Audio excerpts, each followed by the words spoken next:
The Deaf Man and His Ailing Neighbor. There once lived a man whose hearing had slowly faded over the years, yet pride kept him from admitting his weakness.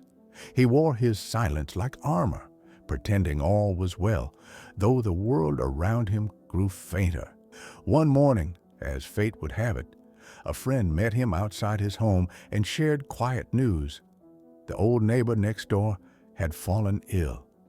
"It would be a kindness," the friend said gently, "to visit him. He has no kin to ease his final days." The deaf man strained to catch the message. Though the words were muffled, the meaning touched his heart. He nodded solemnly. That very day, he would go. But a question stirred within him.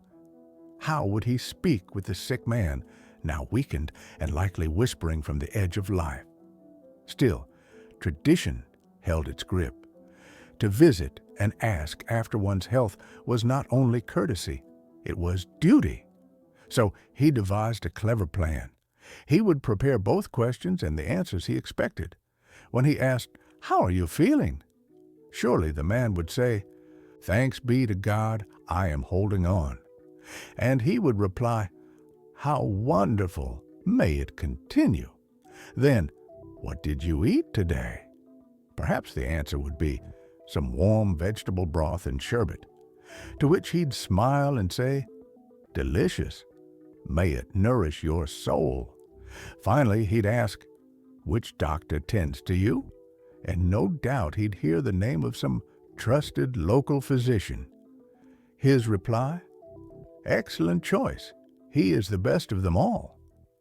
Content with his preparation, the deaf man crossed the threshold into the sick man's chamber.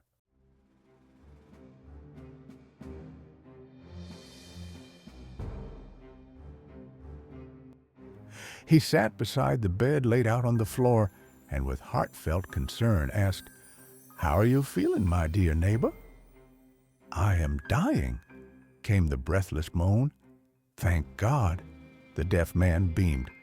Taken aback, the old man glared, but the visitor carried on, oblivious. "And what did you eat last night?" "Poison," snapped the patient. "Bon appetit," the deaf man replied cheerfully, nodding with admiration. The sick man clenched his jaw to keep from cursing. Still, the deaf man continued, "Which doctor is treating you?" "Azrael, the angel of death," came the biting answer. "Ah, may he be blessed," said the deaf man with reverence. "His visits end all suffering. No healer is greater." With warmth and satisfaction, the deaf man took the old man's frail hand and gave it a strong shake. He rose to leave, content that he had fulfilled his neighborly duty, and certain he had brought comfort and joy to a lonely soul. He left with a smile. Behind him, silence, and the quiet fury of a man misunderstood. The moral of the story is layered with subtle wisdom and gentle irony. At its heart, the story teaches that true kindness requires presence, not just action. The deaf man followed the form of compassion, but failed in substance because he wasn't truly listening or present. His assumptions, though well-meaning, led to misunderstanding and hurt rather than comfort. Secondly, pride in hiding one's flaws can lead to unintended harm. The man's refusal to admit his deafness stems from pride, yet this denial prevents him from genuinely connecting with others. In trying to appear whole, he causes more damage than he realizes. And thirdly, mechanical kindness, without awareness or sincerity, can become cruelty in disguise. When we follow rituals of care like asking how someone is without understanding or empathy, our words, though polite, may hurt more than heal.